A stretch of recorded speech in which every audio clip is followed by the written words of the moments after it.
আসসালামু আলাইকুম। কি অবস্থা সবার? কেমন আছেন? আজকে আমি নতুন একটা রেসিপি নিয়ে এসেছি আপনাদের জন্য। সেটা হচ্ছে পার্সিয়ান তাওয়া কাবাব। পার্সিয়ান তাওয়া কাবাবটা গরুর মাংস দিয়ে করতে হয়। আর এটার জন্য আমি গরুর মাংস চর্বি সহ নিয়ে নিয়েছি। কিছু চর্বি সহ নিতে হবে। কিমা করে নিয়েছি অলরেডি। এখানে আমি অ্যাড করে নিচ্ছি পরিমাণ মতো কিছুটা লবণ। স্বাদ মতো লবণ দিয়ে নেবেন। তারপরে দিয়ে দিচ্ছি কিছু চিলি ফ্লেক্সটা আমি ঘরেই তৈরি করে নিয়েছি। শুকনা মরিচ একটু টেলে ওগুলো আমি গুঁড়া করে নিয়েছি ব্লেন্ডারে। 4 চা চামচের মতো চিলি ফ্লেক্স দিয়ে নিলাম। এইখানে কোনো রকম মরিচ গুঁড়া বা কি বলে কাঁচা মরিচ এগুলো ইউজ করব না, শুধু চিলি ফ্লেক্সটাই দিব। দিয়ে দিচ্ছি 4 চা চামচের মতো আদা রসুন বাটা। পেঁয়াজ কুচিটাও পছন্দ মতো দিয়ে নিলাম, আপনাদের পছন্দ মতোই দিয়ে দিবেন। এরপর দিয়ে দিচ্ছি কিছু জিরা গুঁড়া, 1 চা চামচের মতো জিরা গুঁড়া,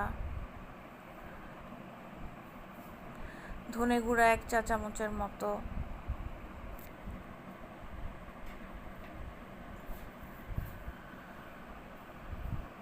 গরম মশলা গুঁড়া দিয়ে দিয়েছি 1 চা চামচের মতো।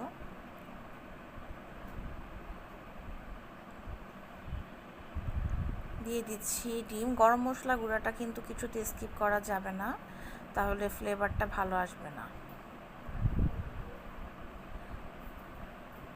এখন কিছু ময়দা অ্যাড করে নিচ্ছি।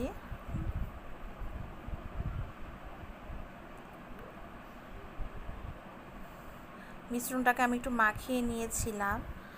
এরপরে অ্যাড করে দিচ্ছি আরও কিছু জিনিস অ্যাড করব। এখানে আরেকটু গোলমরিচ গুঁড়া, তারপরে আরেকটু ঘি অ্যাড করে দিচ্ছি।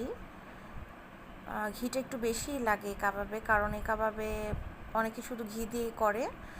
আর আপনি চাইলে ভাজার সময় সামান্য অয়েল অ্যাড করতে পারেন।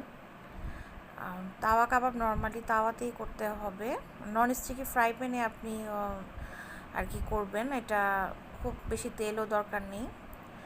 আমি এখানে সামান্য একটু হলুদ দিলাম কালারটা সুন্দর লাগার জন্য, আর একটু লেবু রস অ্যাড করে নিলাম।